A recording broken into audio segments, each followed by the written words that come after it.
ఇప్పుడున్న ఈ సమాజంలో మనం అనుకున్న అమ్మాయిని పెళ్లి చేసుకోవడానికి డబ్బుకి మధ్య వ్యత్యాసం చెప్పండి గురువుగారు. మొత్తానికి ప్రేమించిన అమ్మాయిని పెళ్లి చేసుకోవాలి ఎలా సార్? బ్యూటిఫుల్ తానా మణి గారు చాలా మంచి క్వశ్చన్ అడిగారు.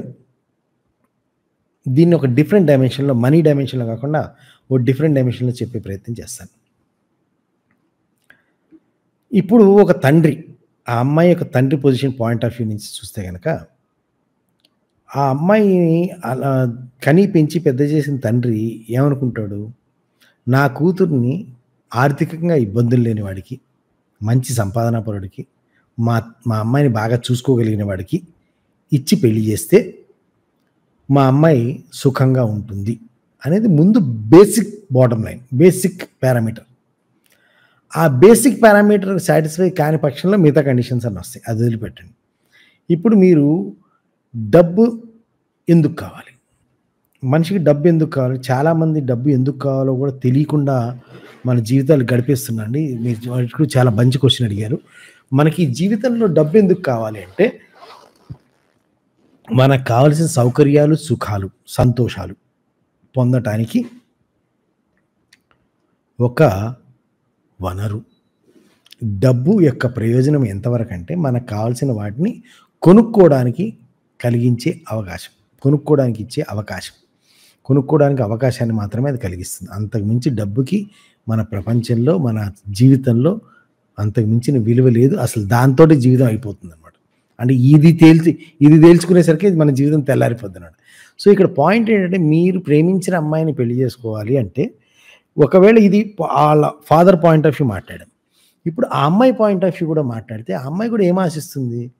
ప్రేమించడం అనేది ఒక ఎత్తు అయితే, నేను ఎవరినైతే పెళ్లి చేసుకుంటున్నానో తను నాకు ఆర్థికంగా ఏ విధమైన ఇబ్బందులు కలిగించకుండా నా జీవితాన్ని స్మూత్, అంటే ఓ విలాసాలు చేయిస్తాడా, నన్ను రాకెట్లు తిప్పుతాడా, హెలికాప్టర్లు తిప్పుతాడా, లేకపోతే రోల్స్ రాయిస్ కార్లలో తిప్పుతాడా, రోజు బిర్యానీలు పెట్టిస్తాడా అని కాకుండా, కనీసం నాకు 3 పూట్ల భోజనం పెట్టి, ఒంటి మీద బట్టిచ్చి, ఇంటి మీద గూడు, మనసుకు ప్రశాంతత, ప్రేమించిన హృదయం, ఇలాంటివి ఏమైనా ఉంటే, కనీసం అయ్యన్నా ఉంటే నేను సంతోషంగా ఉంటాను కదా అనేది ఆ అమ్మాయి పాయింట్ ఆఫ్ వ్యూ.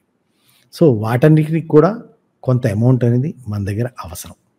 సో ఇటు ఆ అమ్మాయి పాయింట్ ఆఫ్ వ్యూ చూసినా, వాళ్ళ నాన్న పాయింట్ ఆఫ్ వ్యూ చూసినా, మన దగ్గర కొంత కాకపోతే కొంత ఆర్థిక ప్రతిపత్తి, సంపాదన సామర్థ్యం, సంపాదన సాక్ష్యం ఉండి తీరాలి. అలా ఉంటేనే మనం ఏంటంటే ఒకవేళ నువ్వు వెళ్ళి ఆ అమ్మాయి వాళ్ళ ఫాదర్ని, నేను మీ క్యాస్ట్ కాకపోవచ్చు, నేను మీ ఇది కాకపోవచ్చు, ఏదో కాకపోవచ్చు, కానీ నేను మీ అమ్మాయిని ఇష్టపడుతున్నాను, నేను ఇంత సంపాదనాపరుని, నేను మీ అమ్మాయిని జాగ్రత్తగా చూసుకోగలను మాటిస్తున్నాను అన్నప్పుడు, కొంత కాదు కొంత వాళ్ళ ఫాదరు, సరే సమాజం మారుతుంది, మన పిల్ల కూడా ఇష్టపడుతుంది కాబట్టి మనం ఇచ్చి చేయొచ్చు అని కొంత నెమ్మదించి, కొంత ఆలోచించగలిగి, అంటే ఏ స్థాయిలో ఉండాలంటే, నీ ఆర్థిక స్థితి ఏ స్థాయిలో ఉండాలంటే, ఆయన చూసినా కానీ ఆ ఆర్థిక స్థితి, అంతకు తగిన ఆర్థిక స్థితిలో ఉన్న కుర్రోడిని తీసుకురాలేనేమో అన్న డౌట్ రావాలన్నమాట. అంటే ఆయన ఏ స్థాయిలో అయితే తను చూడగలడో అదే స్థాయిలో నువ్వు ఉన్నావు అనుకో, వేస్ట్, నువ్వు కనపడవు. అప్పుడు క్యాస్ట్ అడ్డు వస్తుంది. నీ క్యాస్ట్ కానీ, ఇంటర్ క్యాస్ట్ కానీ, ఇంటర్ రిలీజియన్ కానీ, ఏదైనా సరే, వేరే కులమైనా, వేరే మతమైనా, వేరే దేశమైనా, ఏదైనా సరే, ఇవన్నీ కళ్ళకు కనపడకూడదు అనుకుంటే, అసలు ఆ తండ్రి కళ్ళలో కూడా ఊహించినా, ఎంత కష్టపడ్డా, జీవితాంతం కష్టపడ్డా, నీకు లాంటి సంపాదన పరుడైన అబ్బాయిని వాళ్ళ కూతురికి తీసుకురావడం ఇంపాసిబుల్ కండిషన్ అనిపించే స్థాయిలో కనుక నీ ఆర్థిక స్థితి ఉంటే ఆయన వెంటనే ఒప్పుకుంటాడు. ఆయన ఏంటి, వాళ్ళ అమ్మాయి కూడా ఒప్పుకుంటుంది. వాళ్ళ అమ్మాయి కూడా కదా, వాళ్ళ అమ్మాయి అమ్మ కూడా ఒప్పుకుంటుంది. అందరు ఫ్యామిలీ మొత్తం కాళ్ళగడి కన్యాదానం చేసి మరి నీ చేతిలో పెడతారు. అట్లాంటి మ్యారేజెస్ మనం తెల్లారేస్తే బోల్డ్ని చుట్టూ బొచ్చులు చూస్తున్నాం మన చుట్టుపక్కల. సో మనీ అనేది అంటే మనీ అనేది ఎలా ఉండాలంటే, నీకు ఇక కాళ్ళకి దండం పెట్టాలన్నమాట. అబ్బా, ఇంత సంపాదన పడు మా దగ్గర ఇంకా ఎవడు లేడు, మా క్యాస్ట్లో కానీ, మా ఫ్యామిలీలో కానీ, మా చుట్టుపక్కల కానీ లేడు.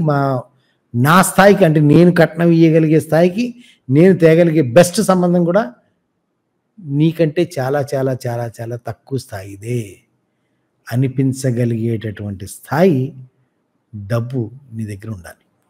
అప్పుడు ఇట్ ఈస్ ఈజీ. ఓకే.